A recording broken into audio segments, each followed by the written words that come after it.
Hi, this is Scott Garibay, and today we're going to talk about Andrew Yang. We're going to talk about the Netflix's 2019 film, The King, and we're going to talk about how that film illuminates humanity's relationship between fear and technology, and how Andrew Yang is incredibly well suited as a candidate, as a person, to walk America through a decade of balancing well humanity's fear and its relationship with technology. So let's jump into this. Okay, so I recently watched the film, the Netflix original, The King. I highly recommend watching this film. It's a historical film. It's about King Henry V. So it's a Hollywood representation of a true event, right? So it tells the story of King Henry V, who was a British king in the early 1400s who defeated France, actually led to Britain controlling France, right? I was unaware of this. I didn't know that Britain had ruled France for a while due to the specific actions of one particular king. But this movie, The King, actually tells this story. It tells it absolutely beautifully and extremely well. It's a fascinating film. Now, the reality is, I'm not a big historical film fan. I don't really like historical films, and I don't really go see them on my own without an adjacent reason. Now, reasons why I will go see a historical film is if someone I trust suggests it.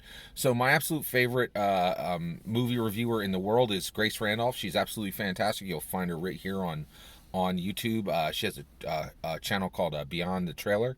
I cannot recommend it highly enough. If she suggests a movie, I'll often just go see that movie based on her suggestion alone, because I trust her. She's really she's a great reviewer. I think she's the best movie reviewer in the world. And so she really raved about this movie, and that was not enough to get me to watch it, though. There was another reason why I watched this movie, and that is Robert is Batman. So Robert Pattinson is in this movie. Robert Pattinson is probably best known as the shiny vampire from Twilight. He was also Cedric Diggory in the movie Harry Potter. Okay, and he is now Robert Pattinson is the new DC Batman, and the newest version of Batman in the DC cinematic universe is being shot right now with Robert Pattinson. So Robert Pattinson is going to be the new Batman, and so Ben Affleck was a complete wash. Like, he did a movie or two. I don't think anybody was really stunned at the quality of that. Nobody was like, "Oh, Ben Affleck is Batman. That worked out great." Like, everybody was pretty like, "That worked out about exactly as we thought it would." So people want to see how this is going to work out, right? So I wanted to see, hey, has Robert Pattinson got any better as an actor? And I'll tell you right now, he has. This movie is absolutely fantastic. Robert Pattinson is amazing in it, and Timothée Chalamet is absolutely a lot better. This is an incredibly The King is an incredibly well crafted film. I cannot recommend it highly enough. The movie The King is exactly like Andrew Yang. It is smart, innovative, and better than people expect. Like, better than most people think it will be, right? So, highly underrated and undervalued by the masses right now, right? So, definitely go check out The King. It's really fantastic, right?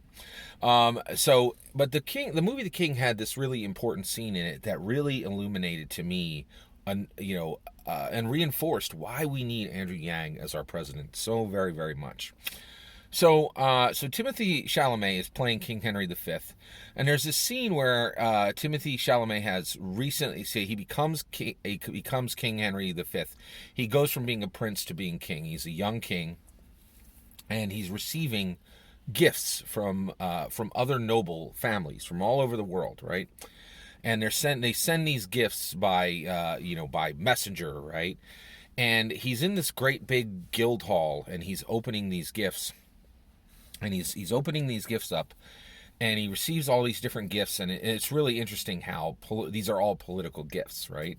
And I could talk for a while on each one of these gifts, but one of the gifts is very interesting. He opens one of the gifts, and it is a little finch. It's a bird finch, an automated bird finch, a wind-up clockwork bird finch, right? So it's about 3 inches tall. 3 inches tall, 3 inches wide, and you wind it up with a key, and then it just walks on the table, and it walks around. It's shaped like a bird. It walks around like a bird, and it tweets like a bird, right? When you wind it up with a key, right? So this whole guild hall, right? This whole feast hall is filled with the king and his guests, King Henry V and all his guests, right? And this is the early 14th century, right? So they don't really have machinery. Machinery is just now emerging, right? And this is a wind-up automated bird, right? So it's a clockwork bird, very rudimentary, right? But it looks and it acts like a bird, right? But it also is very clearly metal, and it's a small rudimentary machine, right? And he looks at this thing and he says, "Oh my goodness, look at that unholy thing," right? And everybody like looks at it with wonder, and they're like, "Wow!" And their real interaction with this technology is fear, right? And specifically, King Henry V refers to this as unholy and expresses fear for this thing. He then immediately gives it to one of his friends as a gift, saying, "I need to get this out of my presence. I don't even want to own this thing," right? So he gives this like oddity, this artifact, to someone he knows. And the reason why is this piece of technology causes him anxiety and fear. And I remember, when I saw it in the movies, I'm like, unholy? Like, how ridiculous, right? That little birdfinch isn't unholy. Why is he so fearful of a wind-up bird, right? And I remember myself just laughing, right? Internally, right? And then the more I thought about it, I was like, wait. They were right. Like, they were right to be afraid of that small walking bird. Right? King Henry V was saying, hey, we are imbuing a machine with abilities that it shouldn't have, right? This bird should not be given the form of a living creature. This bird shouldn't be able to communicate as a bird, to be able to chirp as a bird, to be able to ambulate as a bird, right? To be able to give the appearance that it's a bird, right? And at first, my first impression was that it was very foolish and naive and very primitive of them. And then the more I thought about it, and I'm like, that was in around like 1420, right? Here we are in 2020, 6 centuries later, right? And I'm thinking, what's changed? So little, right? Here we are. Where's our automated finch? Where's the piece of technology we're afraid of? Well, it's the automated car, right? It's the driverless vehicle, right? It's coming up. And people are alarmed, right? People are like, hey, what's happening? How is this going to change our society? I'm concerned. I'm frightened. Nobody's using the word unholy, but there's a lot of fear attached to the driverless vehicle, right? Andrew Yang immediately, like at the beginning of his campaign, said, hey, I think the driverless vehicle is going to take a ton of jobs away from Americans who really are have a lot of angst around this right now and a lot of concern around this right now. And I want to put the freedom dividend in there as a safety net specifically for those people and for many others, right? And that is a beautiful thing, and it's really important, right? But I think Andrew Yang's relationship with understanding this bridge that needs to be built between the relationship between technology and humanity's fear of technology, right? Andrew Yang is uniquely suited to build this bridge, right? And the other thing is, they had this concern 6 centuries ago, and honestly, they weren't that wrong, right? Like, one of the things that we're looking at right now is we are imbuing things right now with the abilities that right now human beings have, right? And rights that human beings have. And the reality is right now we're building vehicles that absolutely have the ability, right? The reaction time and the physical ability and the intelligence to turn and go here and go there and and make this turn and drive at this speed and brake at this speed, right? All of that is really mechanical, right? But where it gets really complicated is wisdom. And the question is, they were able to make that automated finch walk around like a bird and chirp like a bird, right? And appear like a bird. And we can make these vehicles drive down the road and make a right turn and make a left turn, right? But can we give these vehicles wisdom? Can they make a decision in a hypersecond, in a 1,000th of a second, to say this should happen and that should not happen? Can we imbue a vehicle with wisdom? Can we imbue a vehicle with the ability to make a decision that will affect 1, 10, or 100 lives? It's a really big question, right?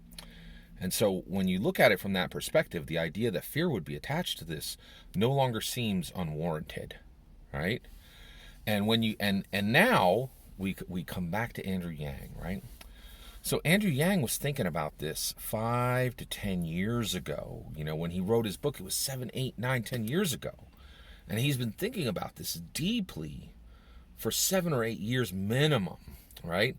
And these other candidates, are, freedom dividend is his solution to a technology problem. And here we saw Warren, just 2-3 debates ago say, oh, I should really think about that. She's just now thinking about this, right? And Andrew Yang has been thinking about this for 7 or 8 years, right? But the problem is, Andrew Yang's been thinking about driverless vehicles for 7 or 8 years, deeply, at the level of a philosopher, right? And when he came up with answers, he was thinking about people like Thomas Paine, and he was thinking about the works of Thomas Paine. He was thinking about the works of Martin Luther King, right? He's looking at philosophers and clergy, right? So Andrew Yang comes to this deep, he's looking beyond the technology, right? Not a lot of reporters talk about this, right? Andrew Yang keeps talking about Martin Luther King, right? Martin Luther King was part of the clergy. You're talking theology there, right? And you should be talking about theology. Because when you're talking about a driverless car, you're talking about wisdom. You're talking about decisions, right? You're talking about more than a right or a left turn. You're talking about choices and ramifications, right? And things that families are going to, and decisions that families are going to have to live with the ramifications of for generations to come. Can we give machines wisdom to deal with that, right? And when and for that moment in The King where I saw King Henry V, and I thought he was naive to call that bird unholy, to connect his fear to that piece of technology, and for him to say, should this piece of technology be imbued with the attributes of a living thing, right? And I was thinking, and I was so tempted to think how foolish and how primitive, but they were right, and we're doing the same thing 6 centuries later, right? And so you need somebody who's not just going to see this from the zeros and the ones, but is going to look at it from the perspective, go beyond the zeros and the ones, to the perspective of the philosopher and the theologian. Martin Luther King was a pastor, right? That's important. Part of the freedom dividend, one of the founding fathers of the freedom dividend was a theologian. And you very rarely hear this from any of the reporters. You don't hear that all of this is coming from Andrew Yang's much broader, deeper perspective, right? And so when you look at Andrew Yang as a presidential candidate, right, you are looking at somebody who has been looking at problems for years long, who's looking at the actual deepest problems of the nation, right? Look at the difference between Andrew Yang and Joe Biden, right? In 2016, Andrew Yang was scrolling down notes, thinking about driverless cars and how to save the nation with freedom dividend. In 2016, Joe Biden was thinking about, I need to retire from the game. I need to get out. I need to rest. I need to be gone. I need to be done.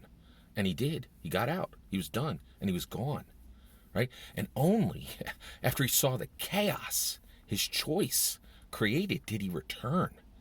Can the person who abandoned us when we needed him most really be the person that pulls us out of it? When we have somebody here who's been sitting here thinking at the level of the technology, thinking at the level of philosophy, thinking at the level of theology, right, for questions that are real, where there should be a three-axis approach to a deep philosophical issue, right? The difference, the chasm between Andrew Yang and Joe Biden, they can hardly even be compared, right? And it is shockingly upsetting at how far from at how it's shockingly upsetting how few Americans see this difference, right? And see how quickly Joe Biden stepped away, right? And how during that same period, Andrew Yang has been doing nothing but preparing for the deepest, most probing issues our nation really has to deal with, right? And these and this driverless vehicle issue, this is just one of many, right? Technology is really the biggest. It is the biggest, essentially, axis that everything that we're dealing with turns on right now.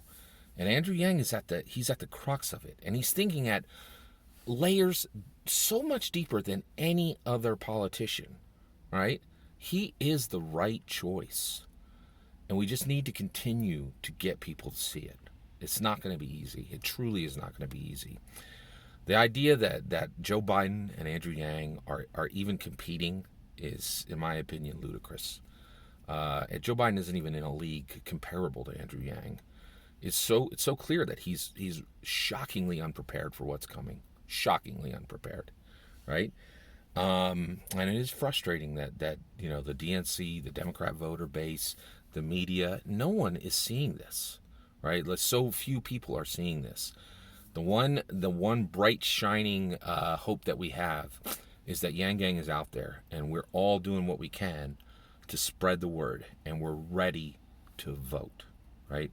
We're ready to do everything we can to get this message out there and make sure America makes the right choice. All that's my opinion. I'd love to hear what you think. Let me know in the comments below, please. Please consider liking and subscribing, and have a wonderful millennium.